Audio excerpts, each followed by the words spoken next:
Hello, and welcome back to Scale to Exit for season number 2. We have made it 2 seasons, guys. I'm so proud of us. So I waited a few weeks to really release the season because I have been interviewing some amazing powerhouses in their field. This season is going to come packed with really in-depth conversations on how to expand globally. Should you expand globally? How to scale a business the right way? I have educators coming in. I have M&As, VCs. I have people that have exited their businesses, founders. They will all share their experience and their insights to help you navigate that world of scaling for an exit. So without further ado, I'm going to go ahead and introduce our first guest of season number 2. And I'm very excited to introduce her. She is a powerhouse of a woman. Her career speaks loud about her. Her name is Charisse Curtis. Charisse Curtis is a seasoned entrepreneur with over 23 years of experience. She specializes in cross-border strategic business development, and she is a renowned U.S. Asian strategic trade expert. She has also been recognized with prestigious awards and nominations for her exceptional contributions. She's an expert in agile methodology. She has guided over 480 clients globally in strategic development and international expansion. She also has 4 exits of her own. So, because of her career and in depth knowledge in economics and global trade, we're going to go ahead and talk about some really interesting topics on this interview. And one of them is what is a very hot topic right now. And she's going to give us her perspective on how to navigate tariffs and trade agreements during the Trump administration. She's going to share with us what she thinks is going to happen during these 4 years. And it's actually a very good positive outlook. So if you want to hear about that, tune in. What it meant for her to exit for businesses. She's also very involved in the VC and startup world. So she's going to be talking about what it means to bootstraps versus fundraise for your startup. So if you're a startup founder, this segment is for you. She's also going to talk about the importance of exit strategies and why you should really plan your exit ahead of time, not when you actually think is the time, and what it means to scale and structure for growth, especially if you're trying to expand internationally. So, without further ado, I'm going to go ahead and bring her in.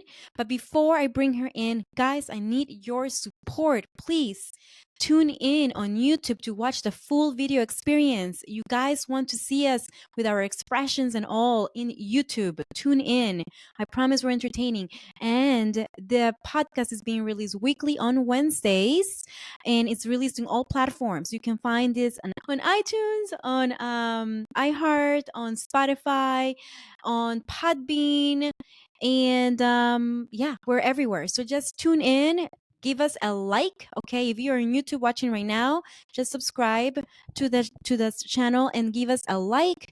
The more people that like us, that like this educational concept of, for business owners and founders, the more fun it becomes to us to like develop these episodes for you guys. So please support us, and that's all I ask. Okay, so without further ado, I'm gonna go ahead and bring her in and tune in for this season because it's gonna be really hot. See you on the other side. Hi, Charisse. Thank you so much for coming on board to Scale to Exit. I'm so happy and excited to have you. The conversation that we're going to have is going to be so meaningful for many entrepreneurs and business owners out there with your amazing experience that you have founded 4 businesses and you have done 3 exits and you are renowned as a global business developer. So let's talk about first, how did you get started as an entrepreneur and what led you to specialize in all of these amazing fields? Yeah, so it's a long story how I got started, but I will just generalize it. So I started my business with a desire to create, a lasting and help other achieve, you know, businesses in a larger scale. Just because I started from, being an employee, not technically an employee, because I didn't last, very long in that job. But my inspiration came from seeing the potential in every business and individuals, because I believe that We are born entrepreneurs. We just need somebody to actually, help us establish and create those entrepreneurial mindset. So that's how I started and inspired me to actually, work towards this goal. So basically, I started in working in the construction firm, and then I'm a 4'8", and people in my fields are always asking me like, how are you gonna, what can you carry?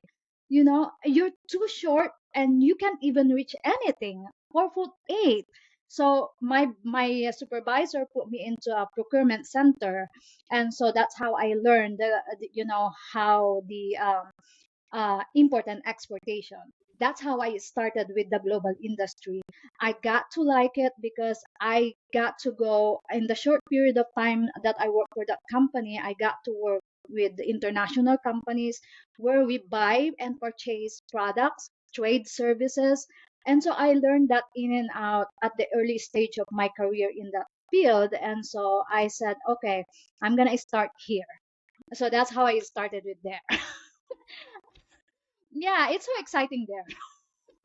I just love your story, how people keep telling you, what are you going to lift? What you're so I know because most of them, I work in the Singapore International Airport, where all of my co-employees are 6 foot, 6'8", 5'8", 5'9", and I'm this tiny. Everybody asks me, what can you lift and what can you reach? I love Uh, it. I love it because I can yeah. relate to that because I'm 5 feet two, so I'm definitely short, so I can relate to people putting me in a place where what like doubtful, but we are strong women, so Yes, we we can are a woman contribute. and we are always creative on how do we do, everything, Yeah. But I am so admired of your work because I know you said it's a long story, but the way that I mean you have founded so many companies. Did I get it right? Is it 4 or 10 companies that you founded? 10 companies. 10 companies, and which one, like what business sectors have you developed them, and can you tell me more about your experience with the exit side of the business and the problems, the major problems across the field that you encountered?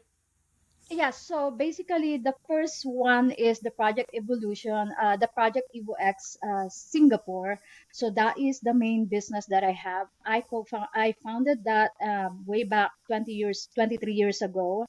And so in that business side, I haven't it's still running and it's still mine. And so and then I developed another businesses aside of it. It's like umbrella. So what I did is I extended it in the terms of having it concluded in the same idea of the Project EvoX. So it's in the same umbrella. I just expanded it, legging and leggings. So complementary Yeah. business units to the one that you have. Yes. And the Mm-hmm. exits, what are the 3 exits? So the three exit is the medical facility Oh, because three of them are medical spa, okay. um, cosmetic formulation, laboratory, and the other one is research and development. The reason I did the exit is because it's by that time I was already in the assessment of everybody is getting into the skincare industry, and so I develop a program processes that actually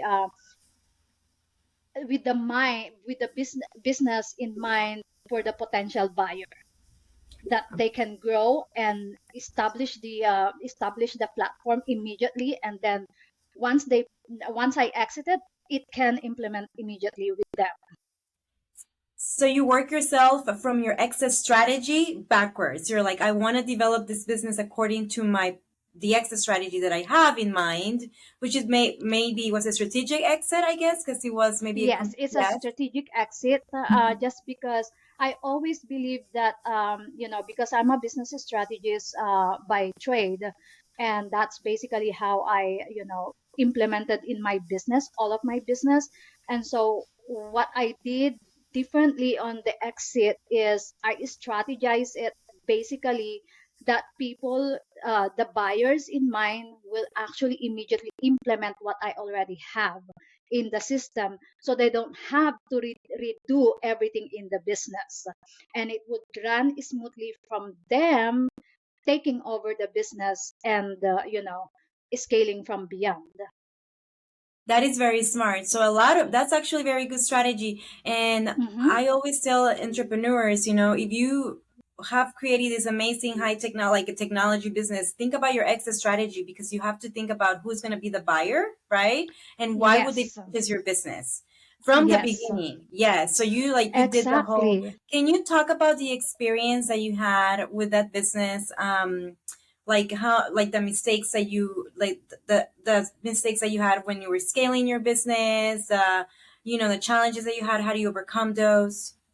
Yeah, so basically the most challenging part in most especially because I deal with cross border international, there's three that we always have challenges when it comes to scaling. Economic uncertainty is the number one, just because fluctuating economic condition made it more difficult to predict the market, the behavior and to manage the cash flow effectively. It's not that easy when it comes to economic uncertainty. So how we address that is we address it by diversifying the revenue streams, building cash reserve for unexpected downturns. We also focus on products and services with consistent demands. So that in any cases there is an alternative stream of incomes. So aside from that, scenario planning from agile decision, that allowed us to pivot when necessary. So, number two is regulatory complexity. Um, Compliance, regulatory, it's always different from country to countries, and so that's a lot of complexity that we always faces. Those scenarios, especially in the cross border skincare, beauty, research and development, they have different regulatory compliances in each country. So our solution is we invested in regulatory expertise in that certain countries. So we partners with local compliance consultant agencies, and then we create a centralized knowledge, hub, so that we can stay ahead on what is changing in the economic market. And then number three is protectionism and trade barriers. So a lot of times tariff and trade restriction will impact the cost structure and market accessibility.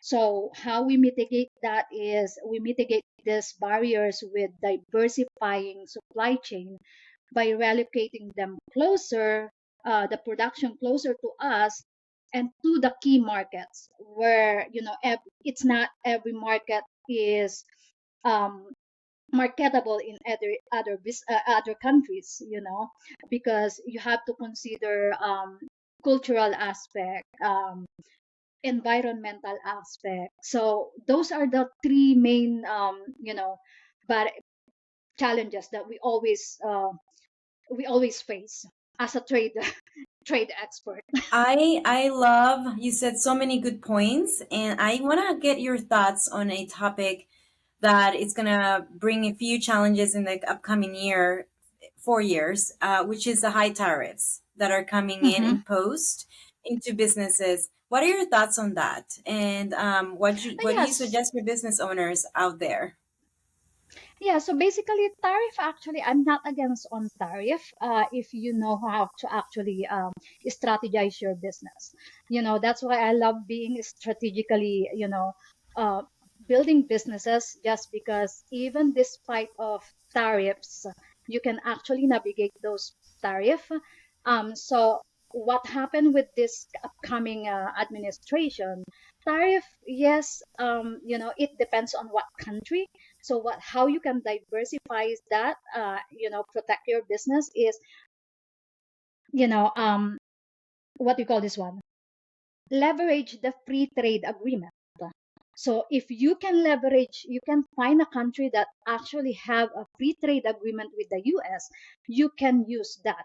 Um, how I do it is, if say, let's say in China, um, the upcoming president is actually too hard on China on this tariff, So how you gonna do that is leverage the free tariff in Hong Kong, because we have a free trade in Hong Kong, and then you can bypass those. You can still import in China, ship it into Hong Kong, and then ship it here in the U.S. So you don't actually have to be, over complicating the tariff side. So it doesn't really affect your business if you do that, if you know how to strategically do that. But it's a little bit complex if you're not familiar with it. So, but there's a lot of agency that actually does it, and they are more expert in it. I mean, we've done this for over 20 years, so we already know how it's. Yeah.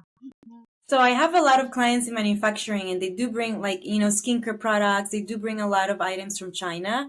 So Mm-hmm. maybe I will refer them to you when it Yeah, comes. I mean, those are originally, those are my target countries where we import products, but lately we are having a lot of problems with import and exportation with the trade agreement with them. They don't wanna they only want to export out of China, but they don't want to exchange trade, which is technically that's what you actually, to accommodate that high tariff, is you actually have to exchange back. So that's what that's why the upcoming president is very hard on China, just because, I'm not being politics in here, but they don't want to actually exchange, the trades. And so that's very hard for businesses, especially in the country where actually it's already dying, the economics. Why won't you deal with both countries? I mean, if they want to exchange, if we wanted to import with them, they could also import from us, you know. So that's a little bit of, technicalities, but government to government, sometimes dictating by the government, it's not really, easy and easy peasy. But if it's a business, if it's in business mind, it's much easier to deal with tariff. Because you're very familiarized with the topic, and you've been doing this for 23 years. I would Mhm. like to know, do you think that that approach really will make the economy better for the US? Yes, I believe so. And I always believe, because, the upcoming president, I'm not into politics, because, but when he was the president, actually it's much easier to deal with businesses outside the countries, rather than the current president, actually. um Stay away from politics, but that's how we experience it. We actually have a lot of issue, um, importing and exporting out of the US with the current president, just because the trade barriers that we have input right now is actually much worse than what they are gonna put in this upcoming term. Okay, you see, because you're It's in the. much wide open. Yeah. Yeah, okay. So that's information that probably people don't know, because you are working with consistently. That's something that people, like, we that do not trade know about that. Yes, Um, a lot of times, when it comes to trade, international trade, um, problems like that, they don't want to say it in public, but you can actually get into the government, just talking to them. It's open negotiation, unless the government doesn't want to renegotiate, which is on the upcoming administration. Actually, it's much more wide open and flexible if you follow what he wants. Trade, that's why they call it trade. just because you want you want to import, you want to export. Yeah. So that's why the trade agreement is coming in. Yeah. Mhm.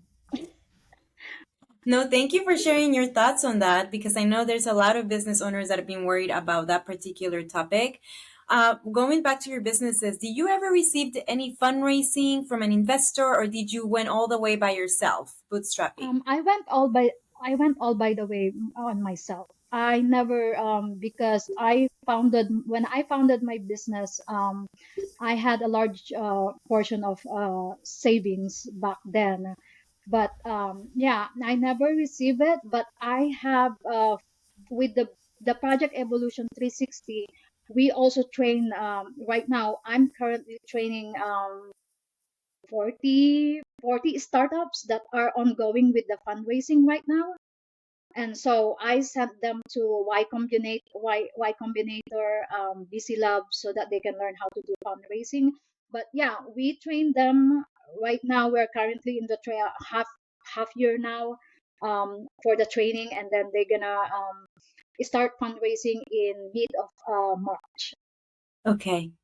Wow. So Mhm. you've worked with startups all the way to exits. Can you talk about that Yes. experience? Yeah. So it's not always easy. It's not always easy because a lot of a lot of times people are startup businesses, they focus on developing the business just for the profit, and Mhm. they don't think about stability of the business in the future. Mhm. So as me as a business strategist, I start the business with the end in mind. I don't think about the business as okay, I need to make profit, I need to make profit, I need to make profit. I need a stability, cash flows, strategically, so that you can expand the business. um a lot of times what I notice with startup businesses is that, okay, because my aim goal, when I ask them, what is your aim goal within the 3 years, to raise 70 million. How are you going to raise 70 million? It's like, that's not what I am looking for. The answer is, and so I would have to re-emphasize again with them that, okay, you are starting a business so that in 3 years you are stabilized, you are foundationally structured. So in 6 years, you can raise funds. Either way, you can go public, you can go, but in 12 years, what are your business goals? Because I use 3, 6, 12. So in 12 years, I want you to think about, exit strategy. So how are you going to do that? So that's how I what I notice in a lot of my startup is they only focus on the 1/3 of their business. And so that's what I'm trying to focus right now is how can I make them understand that it's not about the 3 years and 5 years, but that 12 years is the most important part. The exit is the most important part, because if you don't think about the exit, how is the buyer gonna buy your business? how is how are they gonna take over your business if you are going to, let's say, a public? How are they gonna trust you as a business if you wanted to go, if your scalability is only in this half? So you have to jump, you know yeah.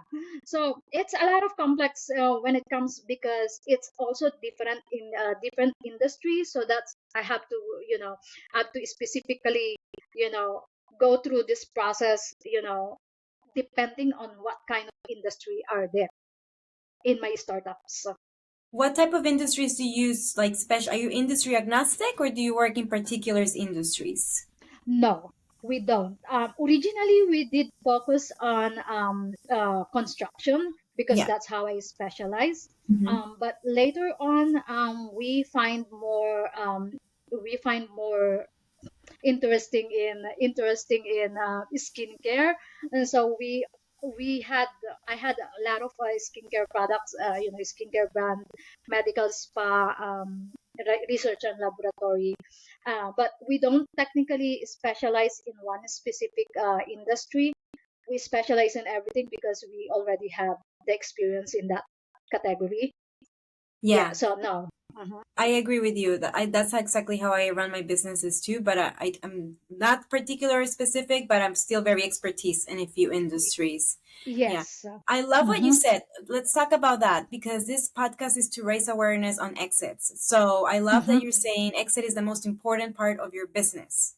Mhm. Um, what has been, how do you relate that to entrepreneurs and business owners in when you're working with them? Because most of the time when you tell them about exits, they're like they like don't, they just go somewhere else, they're just gaze at you, you know, they just daydream. So Yeah. how do you educate them? Yes.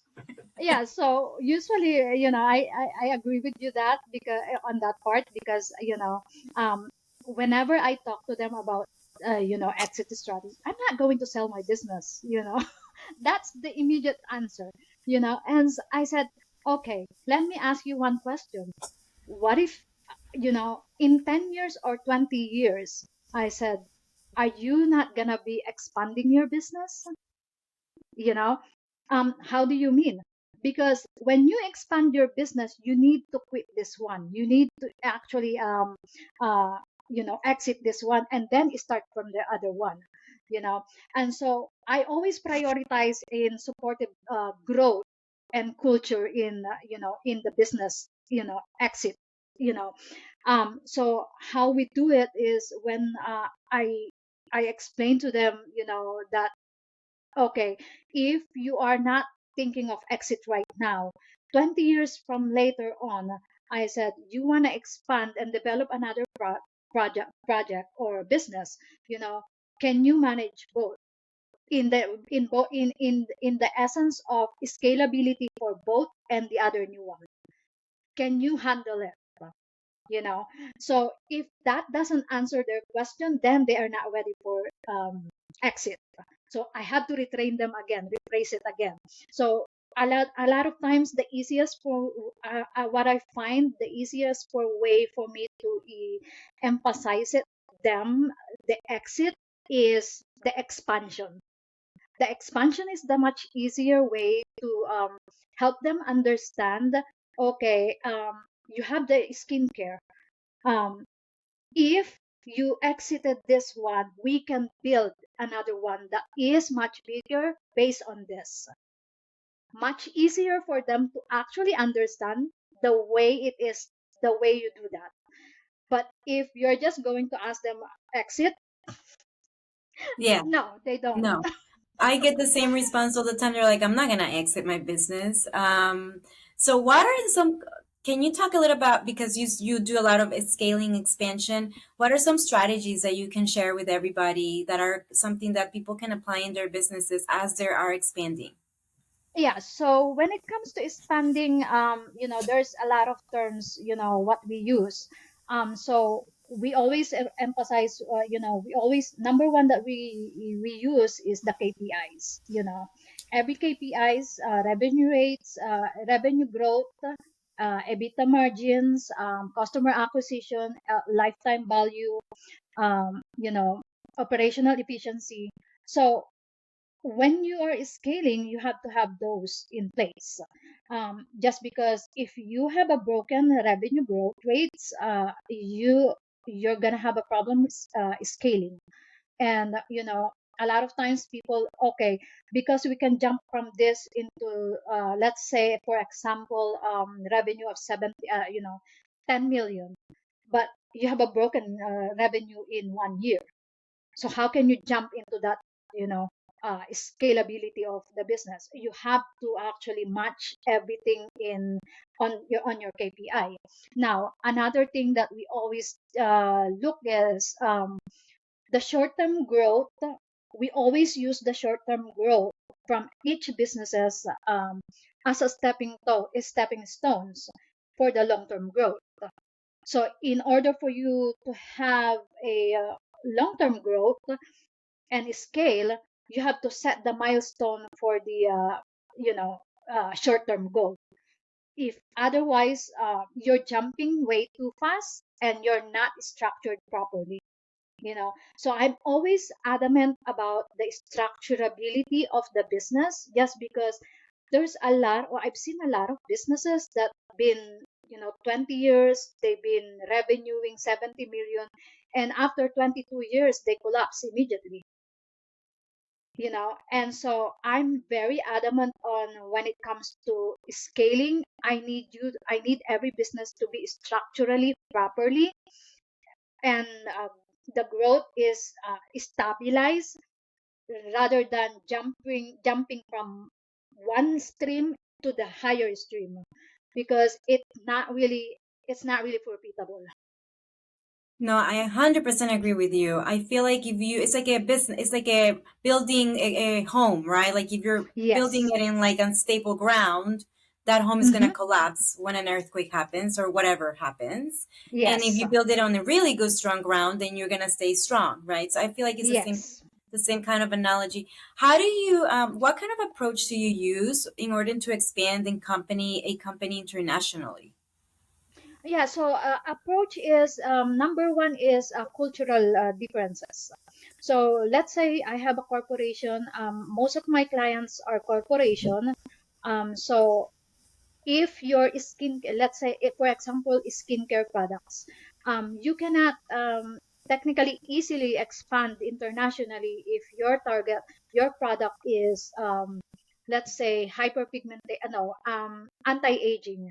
You cannot expand it into Asia because a lot of them are looks younger than most. So there's no market in it. So the way that we use it, we gotta have to do a market demand, culturally difference. We have to accommodate the people in the buyers' demand in that country. And so it's not that easy, but it's very much easy if you already know the establish of your, what are your message, what are your products, what is the outcome of that products, how can you fix these countries in your offering. Let's say your skincare product, I'm talking with them. I'm just, yeah, this is a very popular, I'm just they are going to expand in Asia, which is very, very good It's because a called lot of Fig. Asia. It's called Yes. Fig. I love the packaging, by the way. Mm-hmm. Like, let me Yeah. see the packaging and again. It's orange and it's very and it's young. Yes, mm-hmm. very young. Mm-hmm. Yeah. And so they are expanding in Asia. And so I said, originally they want to expand in Europe. It's SPF 50. You cannot market the SPF 50 in Europe. So you have to think, as the way we do the expansion in overseas, we have to look at what your market is and what product is marketable in that specific country. Because culturally, some other culture, they don't like SPF, they don't wear it, so it's not gonna sell. Okay. Wow. So you got to learn Hmm. about how about internally within the company? What do you make sure that the company has? Obviously the structure, but what other else do they have to have in place in order to expand internationally? Yeah, so we need to, that's a very difficult question to answer a lot of times, because what do you call this one, uh the title aggregation. A lot of people, they don't like to release their titles, so a lot of people, okay, I'm the CEO here, can I be the CEO there, you know that's all. That is the number one problem that I always see, and I always hear from all my clients. Because, okay, you got a CEO here, you want to be CEO there, you need to actually hire a CEO there, because they can understand their people, not you as the people. So we have to structurally um, mitigate that issue immediately within the inside the company, so that they are aware that when you expand in that country, you're gonna be releasing your CEO in that country, that I really title. would like to know how the conversation goes because that's Yeah. This is really, really funny conversation every time that I have a client that wants, especially in Asia, because there's a lot of countries that, you cannot work unless you cannot work in that specific country unless you have a work visa, right?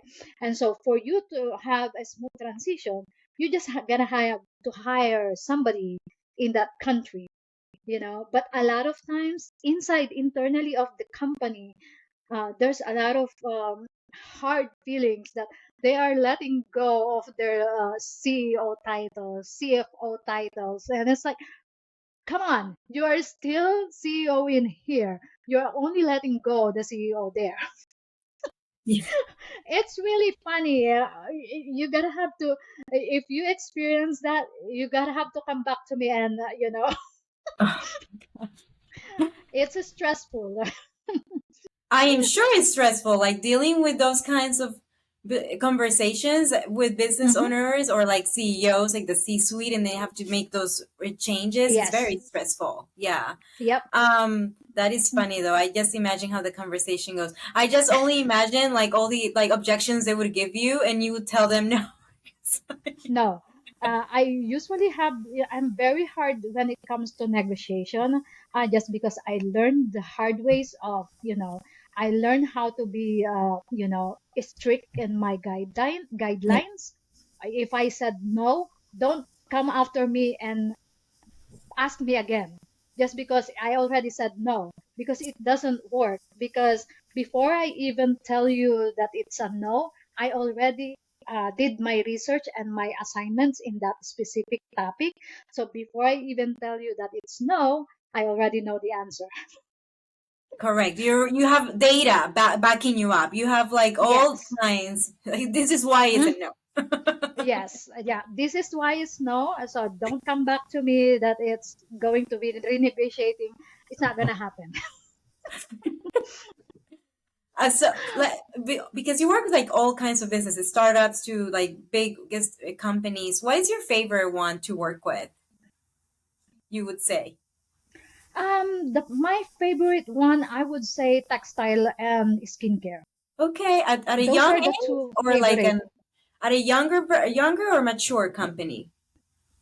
Um, in skincare, I would say the startup one, the younger one. On the textile one, I would say I like the mature one.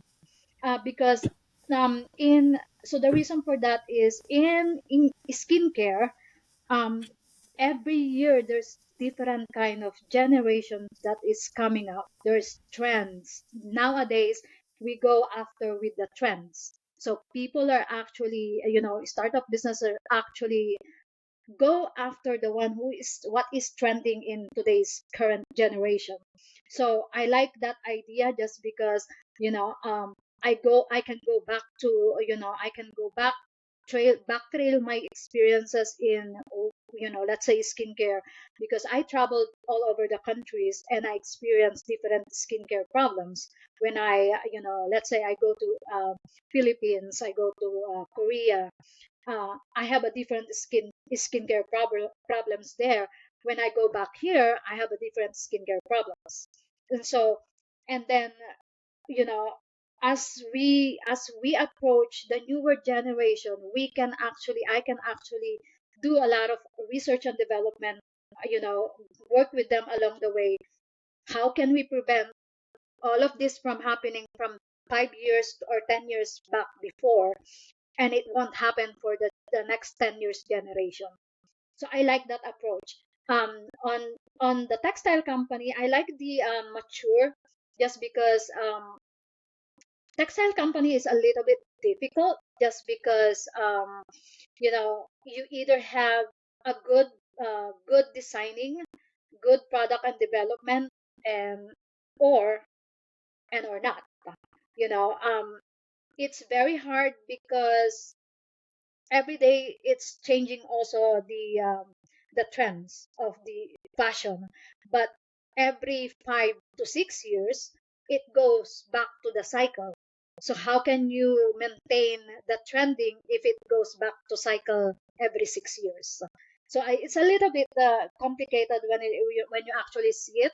But yeah, when it comes to textile, I like mature because it's I can easily see what are the 6 years to 12 years trending. I like that you say that. So I have a lot of clients in the skincare industry, and I know like a big challenge for them is the marketing, get grabbing on the market share because there's so many different skincare products out there. Yeah, every day, every day there is almost 1,000 brands that are launching. Wow. Every day there's 1,000 brand that are launching. Some of them never gone to the market just because they don't know what are their target markets is. They didn't do the market demand research, compatibility.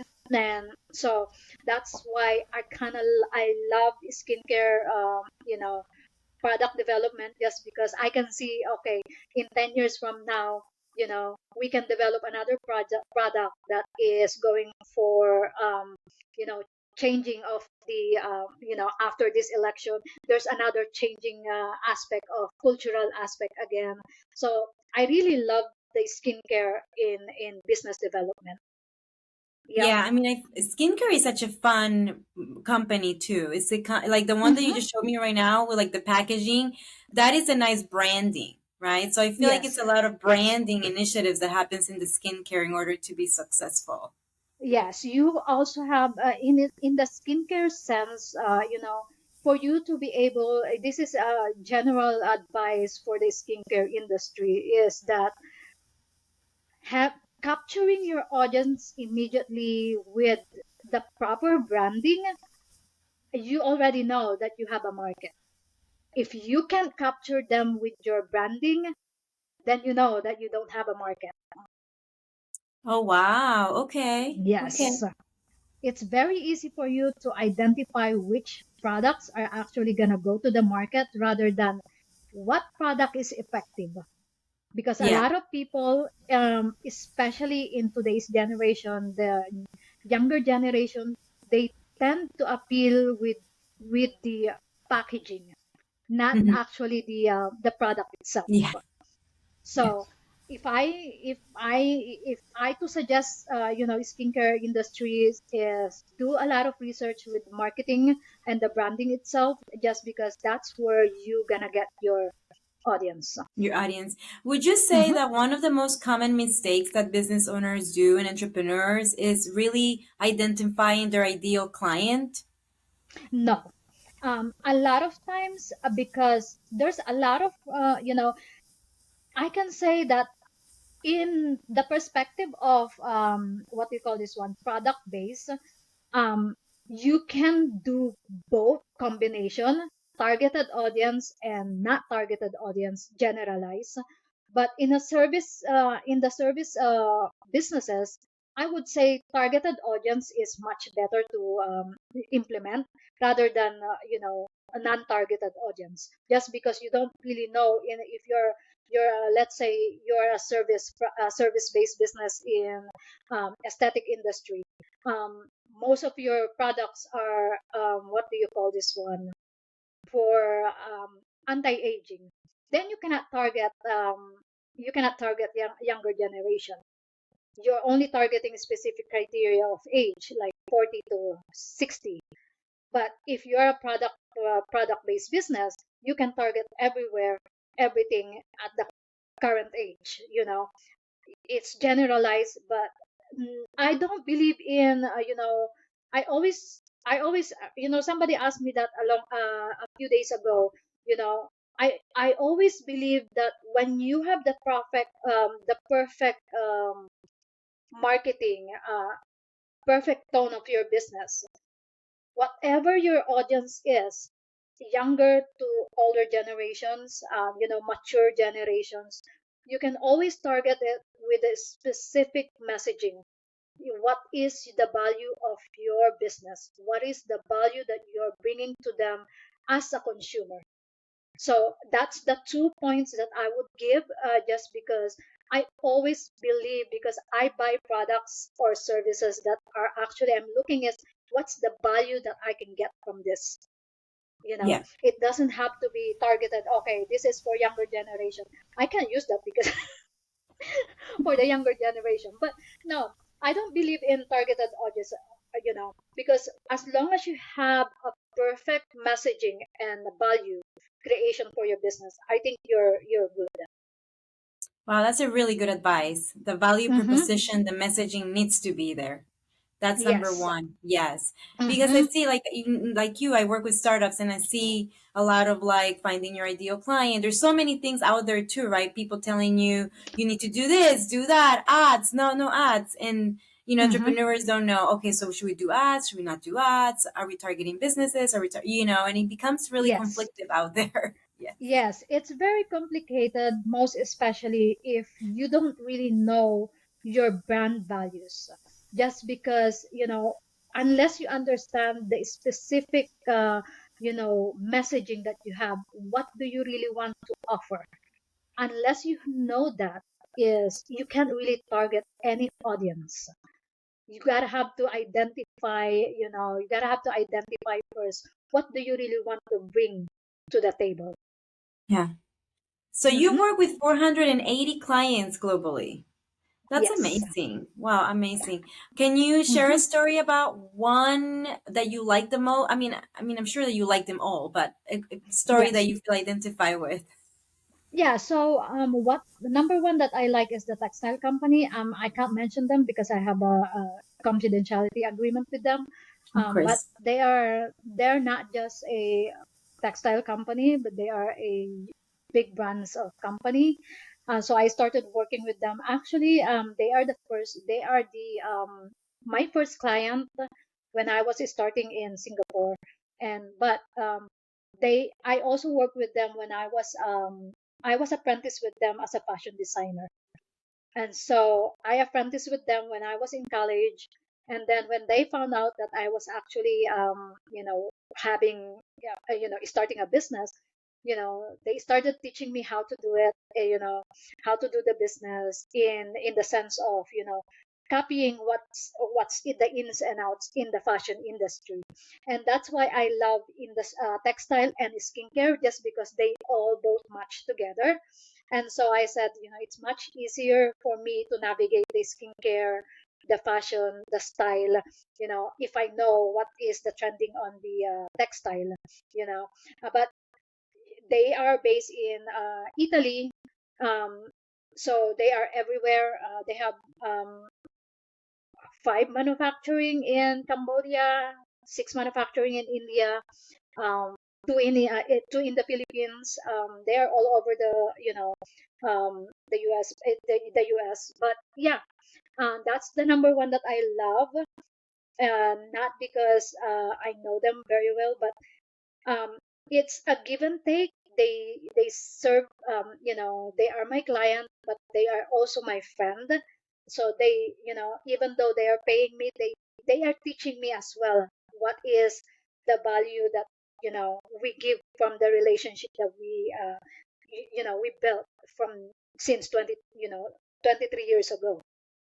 That is the So best when that you, one. yeah, that is the best kind of relationship with that you have with your client, like when they become friends, and you're kind of Yes. family at that point. Yeah. Yes, exactly. And so, a lot of times my some of my clients and some of the startups, ask me, how can we, when it comes to customer retention, be friends with them. Because, otherwise, if you're treating them as a client, then how do you know they will return to you? You Hmm. have to befriend them, you have to love them. Just because you don't understand their feeling as a person, as a friend, then you cannot retain the client. It's very hard to retain a client. So, Yeah. Yeah. I agree. hmm So, I want to ask you a few last questions here. What would you tell a business owner that has a business or an entrepreneur that has a business and um, they haven't thought about exits? Like, like we are very well aware, they really don't know how, they don't really care about exits. What would you tell them right now while they're listening to us? yeah, so I, my number one advice for everybody is starting a business or in the business, or being in the business. we always have, I always suggest, advise all my clients that are been in the business for more than 20 years, 30 years, is that bring the business with the end in mind. Always the end in mind. Why is that? Because we are not getting younger as a founder, as a CEO. And so whenever we think about the exit, it's not that you're actually selling out your idea or your business, but you have to expand in a certain way that you know, you can, you know, how do you call it? How do I say that? That you can adapt that to somebody else that actually your buyers, because when you see somebody is actually marketing the existing product, the business that you built, that they are taking care of, it's actually huge. Because I experience, based on my experience when I did my three exits, you know I was so amazed that I see this business that I started running good. I started that. That's the feeling that I have. And Yeah. so if everyone, if any of the audience are not thinking about the exit, because you're afraid, oh, you're selling out your idea. You're not selling out the idea. Actually, you're actually giving somebody else, your idea that you started, and you're actually making yourself very proud because you started that. Yes, yes, yes. I do appreciate you telling that to everybody that's listening to us, because I feel like that's the perspective that needs to change Mm-hmm. in order, like, my legacy. Yes, your legacy will continue because you started it, and it's going to continue even better. And now you can do Yes. better things. You can do more companies. You can do a farm, whatever you want to do. Yes. What would you Yeah. yes? Mm-hmm. What would you advise to business owners that want to expand globally next year and a few more years? What country would you advise them to go into, and why? First. Yeah. So to expand, country to expand, I would say, the most common right now is Caribbean. It has a huge market, especially if you're in the skincare, fashion. Caribbean market is the best one. When it comes to medical stuff, medical facility research and development, I would say Brazil. That's the most of the has a huge number of growth in the next 5 years to 6 years. Okay. I would take advantage of those. Another one is Korea, because you gotta have to take advantage of those countries that are actually going in downturn, because you're not only bringing an aliveness into those country, but you're also helping support those individuals there that need a job. But profitability is actually in there, uh, as long as you know how to actually strategize the business, to make it profitable, of course. But yeah, expandability, I would say, structure your business first.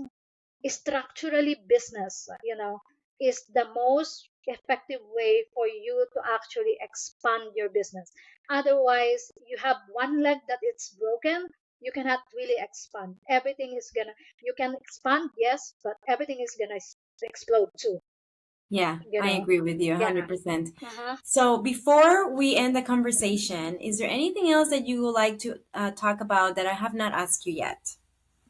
Yeah, so my only advice for especially those startup businesses, as I mentioned in the very beginning of the conversation, we are all born entrepreneurs. Is when you have a passion, when you have a passion of whatever it is your passion is, build that passion into a successful and profitable business, but with the end in mind. Always with the end in mind. Never limit yourself into the idea of business, but always expand into the end, the exit strategy, just because that's where you can see how good of a business owner you are. how good of a founder you are when you know your exit strategy. When you know your exit strategy, correct. Thank you Yes. so much, Charisse Curtis, for Yes. coming into Scale Mhm. to Exit. You're so amazing. I'm so in awe of your all of your achievements. I feel like I want to be you, for like You later, like forever. Oh, you're still too young, you know. Mm. There's a lot of times, you know. There's a Yes, lot of opportunity in the yes, market, you know. yes. Hmm. And I think that I'm actually gonna invite you to an event to be a speaker Yeah, here. sure. But thank you so much for coming on board to Scale to Exit. And for everybody out there listening, if you are not watching on YouTube, you should watch on YouTube because Charisse shared with us our amazing skincare. So, is that a new one that you're launching? Because I know you're launching one. Yes, we're launching. I'm launching in July. The two actually is going to launch in January. The Derm Intellect is January. Okay. Um, 330 MD is going to launch in March, and then Okay. mine is Purea Beauty is launching in July. So where can people find you to be up to date with everything that you Yeah, do? so currently, we're currently revising our, we're currently in the process of rebranding the whole ecosystem of my business just to cater the skincare essence, just because we try to build three different brandings on each industry, but it makes more confusing to people. So right now, I'm only using my Instagram to connect with me.